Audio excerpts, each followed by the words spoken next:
हमारे ऑफलाइन के कुछ बैचेस में पैसिव वॉइस सीरीज शुरू हो चुकी है। आज हमने प्रेजेंट इंडेफिनिट टेंस को बहुत ही अच्छे ढंग से सीखा, पर जब हम ट्रांसलेशन कर रहे थे एक्टिव वॉइस को पैसिव वॉइस में, तो एक ऐसी साधारण सी प्रॉब्लम जो कि बहुत सीरियस हो गई बच्चों में, जब वो नाम को पैसिव बनाने में पीछे ले जा रहे थे। तो जैसा नाम होता है, जैसे राज है तो राज ही लिखना है, लेकिन प्रॉब्लम तब शुरू हो गई जब आई मी में चेंज हो गया। उनका क्वेश्चन आ गया कि सर ये चेंज क्यों हो गया, आई था तो आई रहना चाहिए था, या मी आ रहा है तो मी रहे, वो आई में क्यों चेंज हो रहा है। अब मैं क्वेश्चन से समझाता हूं आपको। हुआ क्या, जब हम ट्रांसलेशन कर रहे थे, जैसे एग्जांपल लिया हमने, आई हेल्प हिम, मैं उसे मदद करता हूं। हमारा प्रेजेंट इंडेफिनिट का ये अफर्मेटिव स्ट्रक्चर है। अब जब पैसिव बनाते हैं तो ऑब्जेक्ट पहले आता है।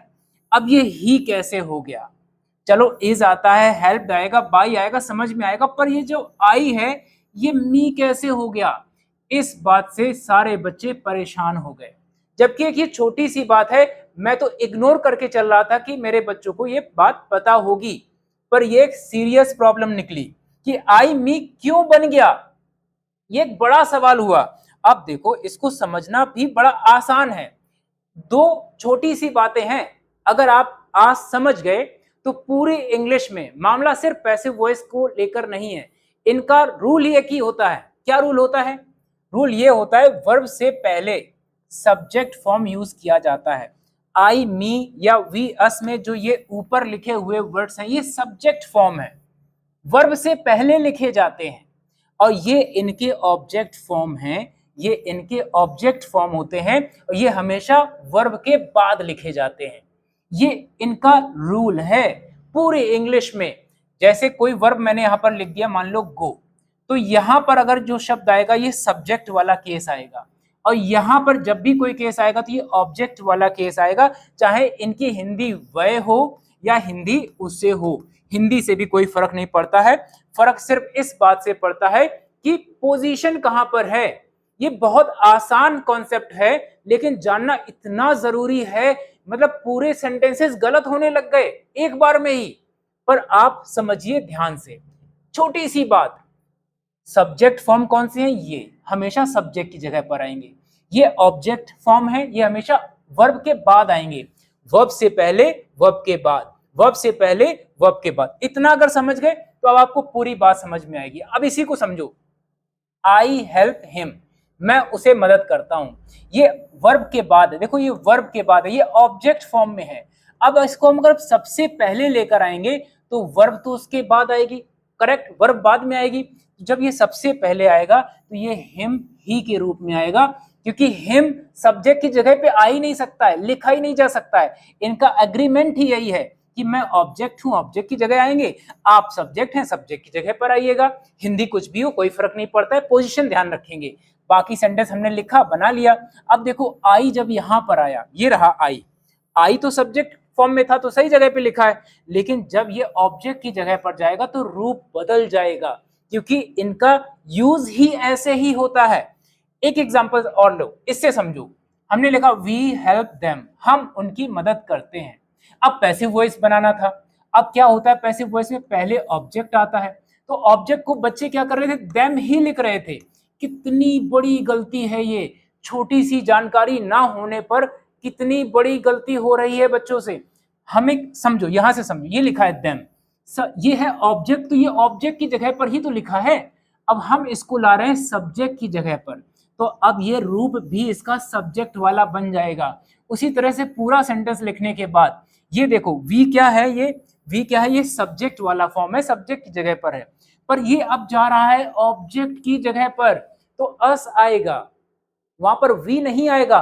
कितनी भद्दी और बेकार इंग्लिश हो जाए अगर हम ऐसे ट्रांसलेट कर लें। नाम वगैरह नहीं बदलते हैं, I you we they he she it, इनको ध्यान रखना होगा।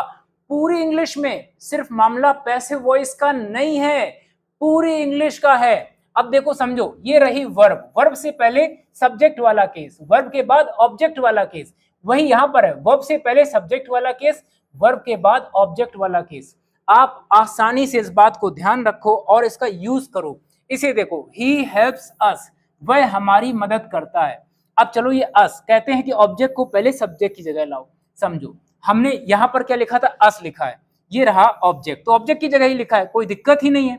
पर इसको पहले लाना था सब्जेक्ट की जगह पर, तो क्या लिखा, हमें वी ही लिखना पड़ेगा, क्योंकि ये सब्जेक्ट रूप में आएगा पूरा सेंटेंस बनाने के बाद, जब ही जाएगा लास्ट में, क्योंकि अब ये जा रहा है वर्ब के बाद। वर्ब के बाद मतलब कि वो कह रहा है ऑब्जेक्ट वाले रूप में चले जाओ, ही नहीं लिखा जाएगा, अब क्या लिखा जाएगा, हिम लिखा जाएगा। सिर्फ मामला पैसिव वॉइस का नहीं है, पूरी इंग्लिश का है। लिखा है दे हेल्प यू, वे आपकी मदद करते हैं। अब देखो यू का ऑब्जेक्टिव फॉर्म भी यू होता है। बच्चे सोचेंगे ये बदलता नहीं, बदलता है, लेकिन क्या करें, यू का फॉर्म ही ऑब्जेक्ट में यू होता है, तो हमने यू लिख दिया, पूरा सेंटेंस बनाया। अब अगर हम सिर्फ यहां पर दे लिख देते हैं, ये एक ऐसी भद्दी और भयंकर गलती है जो नहीं होनी चाहिए, क्योंकि पूरी इंग्लिश में होगी अगर हो रही है तो। हमें एक्चुअली करना क्या है, ये दे है सब्जेक्ट वाला फॉर्म, अब हम जा रहे हैं वर्ब के बाद, तो वर्ब के बाद जा रहे हैं, तो दे का ऑब्जेक्ट होता क्या है, देम होता है, तो हमने लिख दिया देम, हमारा ट्रांसलेशन हो गया। बस छोटी सी बात, वर्ब से पहले हमेशा सब्जेक्ट वाला फॉर्म आएगा, वर्ब के बाद हमेशा ऑब्जेक्ट वाला फॉर्म आएगा, वो बदलता नहीं है, वो उसका रूल ऑफ अग्रीमेंट है। इंग्लिश में ऐसे ही चलेंगे ये लोग हमेशा, ये सब्जेक्ट है, सब्जेक्ट की जगह आएंगे, ये ऑब्जेक्ट है, जगह चेंज होगी तो उनका फॉर्म बदल जाएगा, वो बदलता नहीं है, उनका रूल ही यही होता है यूज करने का।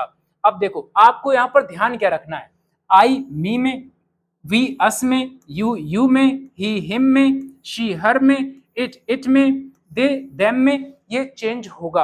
आप अपने माइंड में सेट कर लो। और इनको प्रोनाउन भी कहते हैं, जिन्हें हमने सब्जेक्टिव फॉर्म बोला है, वो क्या होते हैं, मेनली प्रोनाउन होते हैं, हमने प्रोनाउन में भी सीखा था, राइट। और एक वीडियो पड़ा है यूट्यूब चैनल पे केस चार्ट, जिसमें हमने पूरा सिखाया है बड़े डिटेल में। मैंने, बच्चे इग्नोर करते हैं ना, छोटी छोटी चीजें इग्नोर नहीं की जाती हैं, सीखी जाती हैं। आपको अगर मिले तो वो वीडियो आप देख सकते हो, मैं डिस्क्रिप्शन में भी डाल दूंगा, आप वहां से देख लेना।